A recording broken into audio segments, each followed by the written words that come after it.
Hi, everybody. Welcome to Kronos Academy Week 1 Writing. We are excited to have you, and I'm here to give you your very first writing assignment of the year. So, we have an interesting writing approach called Institute for Excellence in Writing, and it's a fabulous approach to writing. I tell parents that all the time because it's unique in that it teaches students one skill at a time.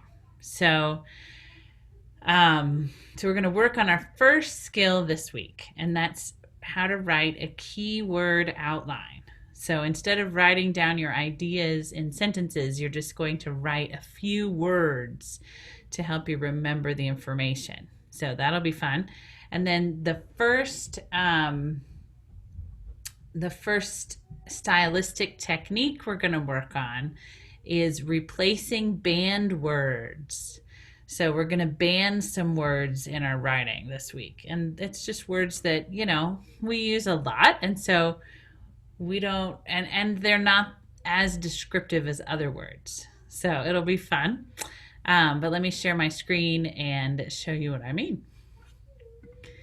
So you have an assignment that you've printed. The link is in the just above or below this video. And if you have this printed, then you'll be ready to do this along with me. If not, you can go ahead and pause and go and print it and then come back. But what I've done is I've banned 6 and sort of 12 words. So the first words that I've banned are go and went, right? So when you're writing, sometimes we say too much. I went to the store, and then after I went to the store, we went to the park, and then after we went to the park, we went home. Whatever. And so we just use went a lot. Or I need to go to the store so that I can pick up some food for the party that I'm going to go to later. And so the reason we ban go and went is because it's not as descriptive. I can't really picture how you go if you just say the word go. What other words can you put instead of the word go? That's the question. And so what about the word drove or drive? We drove to the store. What about we walk to the store? Maybe you live close to the store, and so if you walk to the store, I can really picture that. Or we ran to the store, or what if you went somewhere else, like to your friend's house, right? Maybe you bicycled. Maybe you trotted. How do you feel when you go? That can also be evident in this verb. Like maybe you trudged very slowly to your room because you didn't want to go clean it, right? You didn't just go to your room, you trudged. Or maybe it was something you're really excited about. So maybe you dashed to the pantry to get a treat or something. So those are some good ideas, and I'll let you fill in some more. Okay? All right, so the second verb that we're banning this year in our writing class is like or love. And people say like or love all the time. They say, I like ice cream. I like my friend, and I love ice cream. And love ice cream has a totally different idea than I love my mom, right? And so it's hard to understand what you mean. And so when you're talking about a person, then like or love could mean I admire or I respect, right? Or maybe even what about for ice cream? It could be, instead of I like or love ice cream, but I crave or I desire ice cream, right? So there's 4 to get you started. What are some other words? What about when you like a sport? Or so sometimes it's I long for, or I want, or I enjoy, right? So go ahead and fill those in with some other ideas. Okay. Third verb. These top 3 are all verbs. So the third verb is we're banning the words say and said, right? So in stories, a lot of times people say, well, he said, and then she said, and then they said, and you know, what do you mean by that? Maybe you mean he described, right? Or he screamed, or he whispered, right? Did he whisper? Or he or he instructed, right? That'd be a good one. What about he or she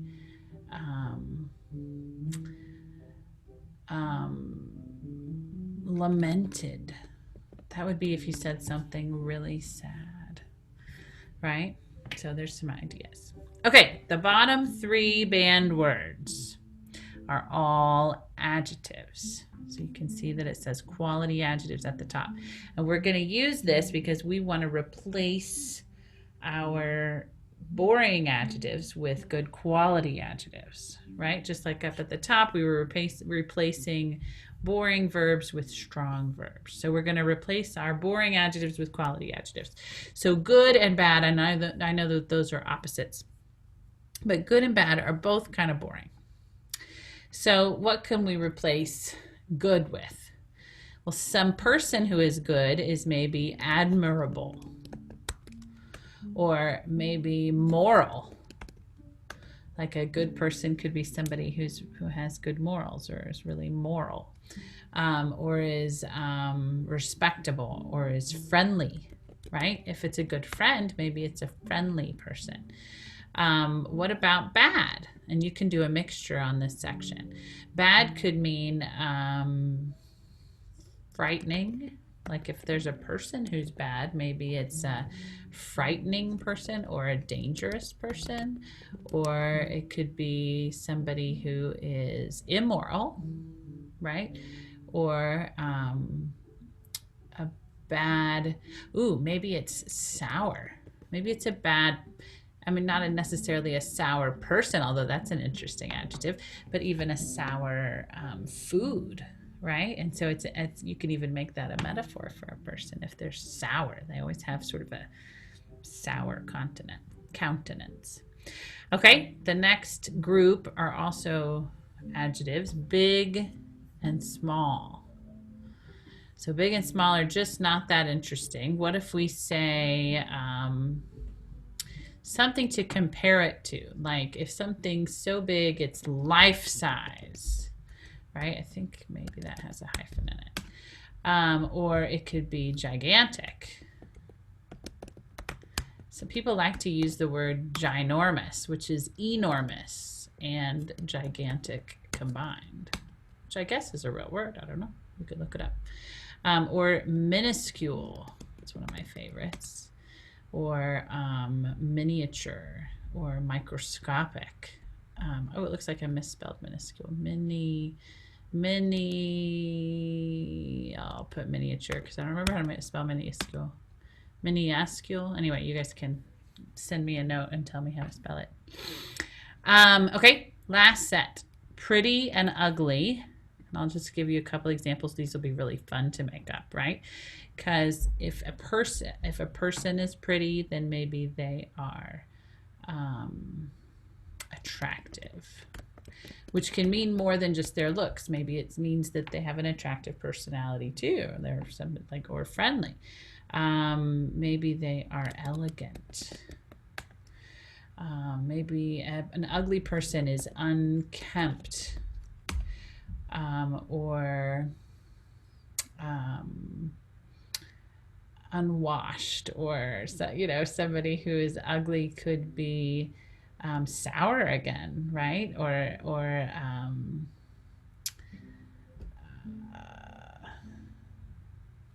ruffled, even, right? If they're sort of like unkempt, it's just a mild, mild ugliness, I guess. Plain would be another good one. Okay, so you guys fill those in and use this as a reference when you write your essays this year. Okay, so try not to include any banned words. In fact, on your checklist, if you include a banned word, it's -1 point. But if you include a quality adjective, you get +5. Okay. All right, so the next page is your writing assignment for week 1. And our writing assignment is on the city of Byblos, which is one of the oldest cities that still exists today, which is fun. So we're going to learn about it. And then let's just read our assignment sheet. So the skill that we're developing is a keyword outline. We're going to use 1 line per sentence or idea. So it'll be easy at first because we're going to go sentence by sentence.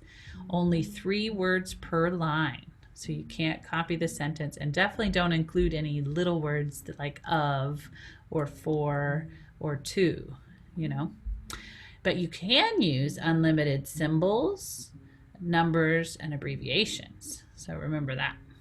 Okay? Use strong verbs instead of banned words, and use vocabulary words. Okay? So I'll give you a sheet of vocabulary words to include this week. And then the strong verbs, some of them you put on your paper at the top on your banned word sheet. And then our assignment is to make a keyword outline of the paragraph Byblos by circling 3 keywords per sentence and then copying them on your outline with additional symbols, numbers, and abbreviations that you like, any of them. Each sentence should be 1 line of your keyword outline.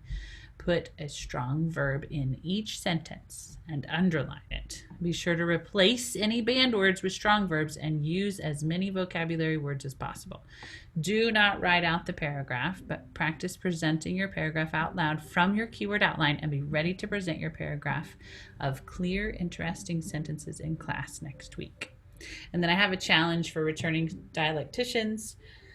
If you've never done this kind of writing before, don't bother with the challenge. But if you've done it for a year or two, identify your dress-ups and sentence openers in the source text. So you can label this source text for openers and dress-ups, and put it in the margin like we always did last year, and then include as many dress-up sentence openers and decorations as you like in your keyword outline and in your oral presentation.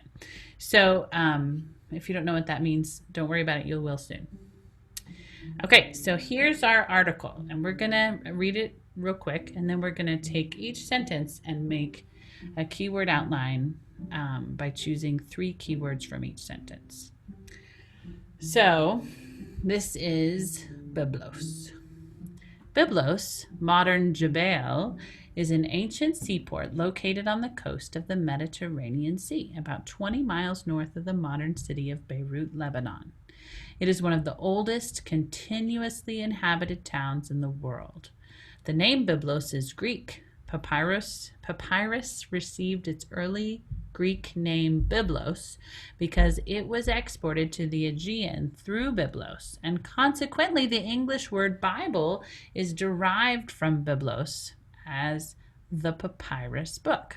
Modern archaeological excavations have revealed that Byblos was occupied at least by the Neolithic period, the New Stone Age, around 8,000 to 4,000 BC. And that during the 4th millennium BC, an extensive settlement developed there.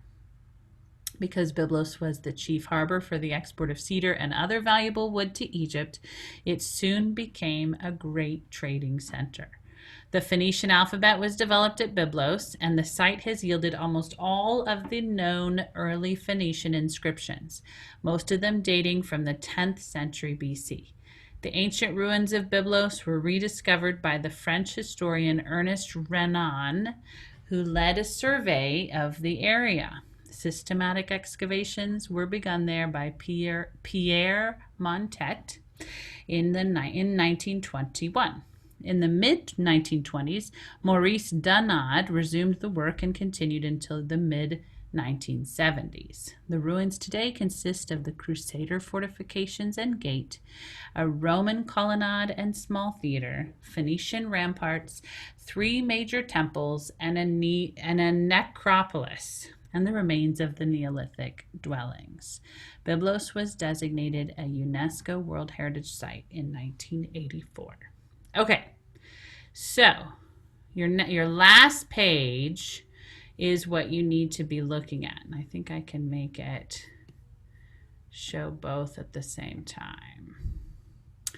So what you want to do is have both in front of you so you don't have to go back and forth. Here, let me just pause and I'll figure that out.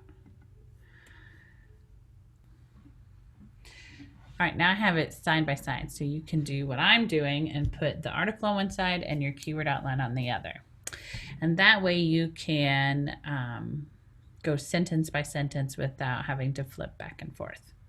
Okay, so the first sentence of our article is Byblos, modern Jebel, is an ancient seaport located on the coast of the Mediterranean Sea, about 20 miles north of the modern city of Beirut, Lebanon. So you can take your pencil and circle the 3 key words that you think are the most important. So Byblos, I wouldn't actually use because it's in the title right above the keyword outline. But maybe Mediterranean Sea you want to use, right? Or seaport, that's an interesting word, right? Maybe you want to say Beirut, Lebanon, right? And you can count, since it's a city and a country, you can count it as one. Okay? So then after you select your 3 keywords, then you copy those 3 keywords on your keyword outline. So we're going to say seaport. Come here, text box. Thank you.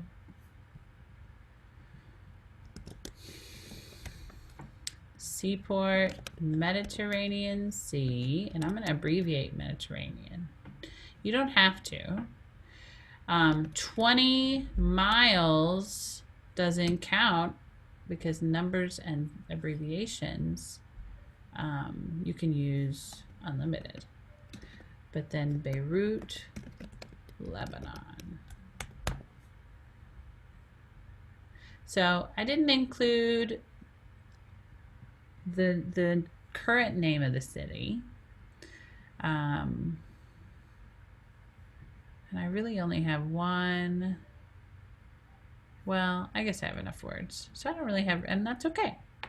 You don't have to include it. If you want to include it, you can. But it's okay if you don't. Okay, so then the next line, we're going to do the same thing. It is one of the oldest continuously inhabited towns in the world. So what 3 keywords are the most important? What about oldest?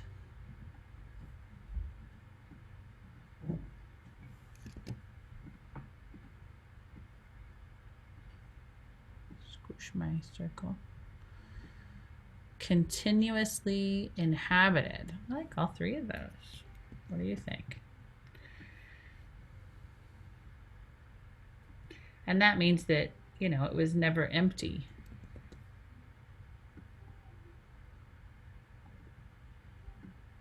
I think those 3 are the most important, but you can decide 3 different ones.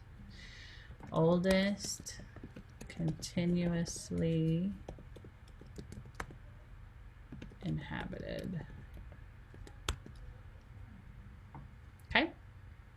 And I'll remember town, and I'll remember in the world. It's no big deal. The name Byblos is Greek. Papyrus receives its Greek name Byblos because it was exported to the Aegean through Byblos, and consequently the English word Bible is derived from Byblos as the papyrus book. So it seems like papyrus is a pretty important word in this next sentence, right? Papyrus was exported through Byblos, right? That seems pretty important. And then the English word Bible is derived from the town of Byblos. What do you think? And if you want to pick different ones, you can. Uh-oh. What did I do? I highlighted something.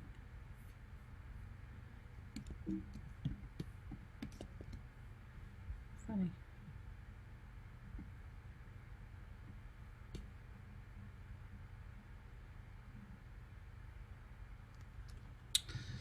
Oh well. Okay.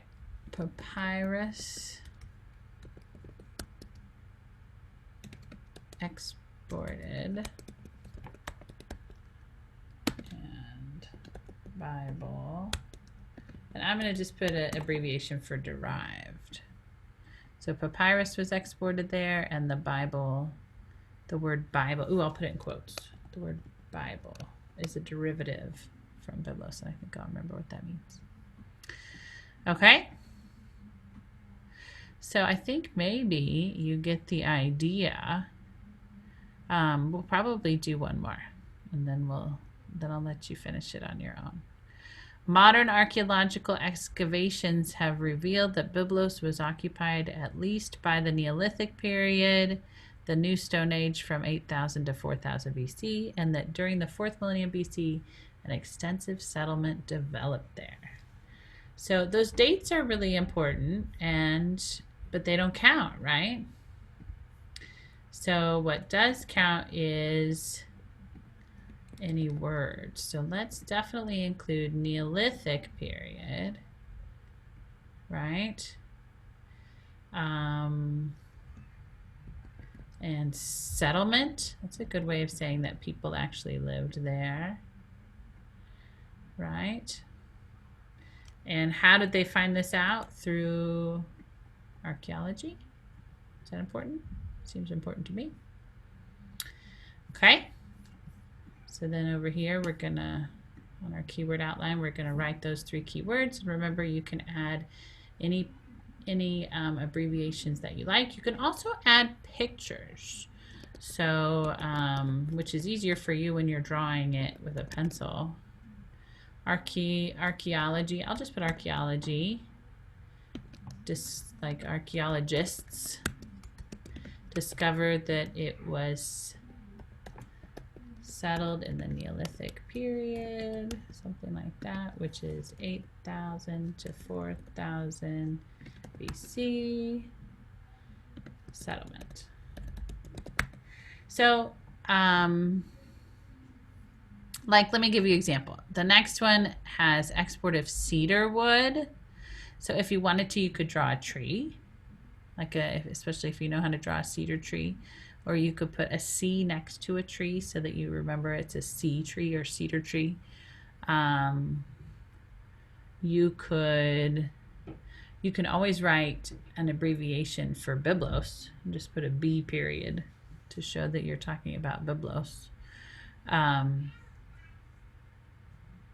then, or E for Egypt, if those come up a lot. So remember that those abbreviations and numbers and pictures or symbols, they don't count. So 3 keywords per line, but as many abbreviations, numbers, and symbols as you like. Okay?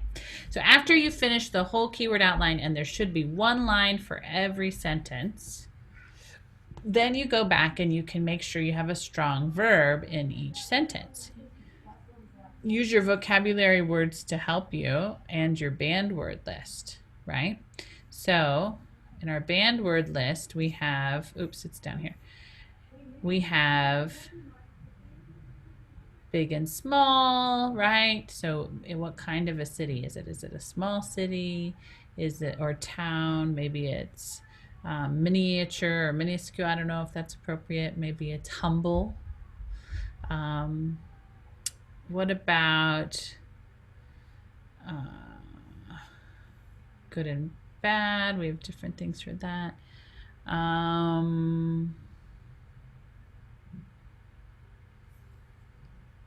What's a good verb for this first sentence? Seaport on the Mediterranean Sea, 20 miles north. We didn't put north. Should we put north? There's the abbreviation for north. Or capital. North of Beirut. Located. Maybe we'll put that as our strong verb, right? And I'll underline it.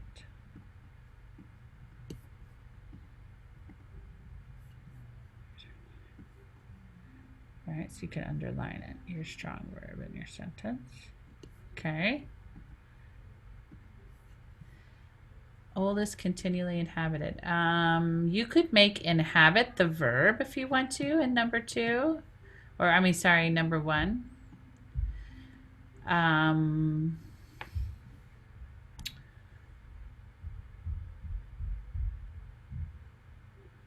The verb in the original sentence is just is. That's not that strong of a verb. So it exists,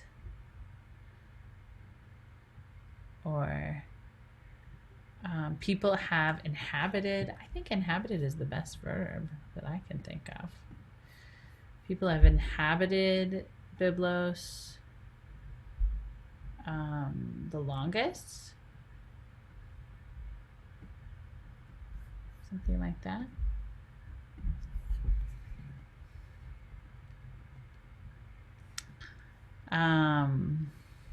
Exported is a really good verb.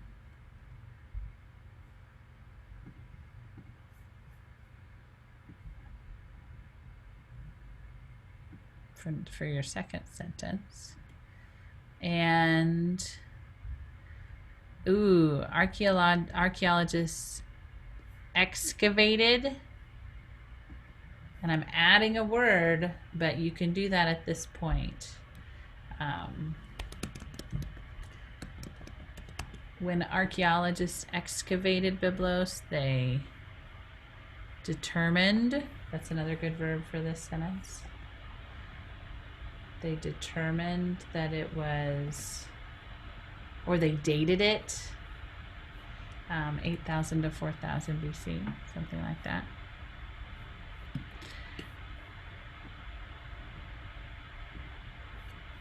Okay.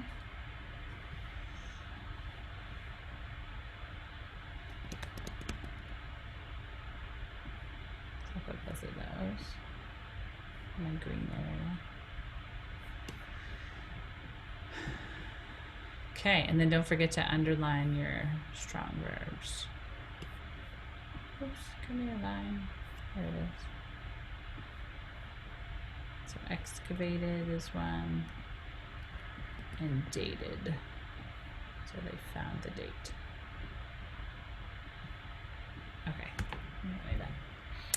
So then when you present, you're not going to just read these keywords only, you're going to make them into sentences. So if I was going to present this much, I would say Byblos is a seaport city located on the Mediterranean Sea, 20 miles north of Beirut, Lebanon. It is the oldest city that has been continuously inhabited. Papyrus was exported there, and so the word for Bible is a derivative of Byblos. When archaeologists excavated the remains, they dated Byblos as being settled in the Neolithic period between 8,000 and 4,000 BC, and so on, until you finish all of your 11 sentences. See how it's roughly 11 sentences? I have 1 through 9 here, but then I have a Roman numeral 1 and a clincher above and below it. So what that means is the Roman numeral 1, which looks like I have 2 1s almost, the Roman numeral 1 is a topic sentence. And if we had more than one paragraph, your second paragraph would start with Roman numeral 2 to show that it was your second topic. But then the 1 through 9 are really your details, right? So we'll talk about this more later, but your Roman numeral 1 topic sentence and your bottom sentence, which is your clincher sentence, should be kind of roughly the same, and also a summary of what the whole paragraph's about. Okay? So let me know if you have any questions. But good luck, and I look forward to hearing your presentations this week. Take care. Bye-bye.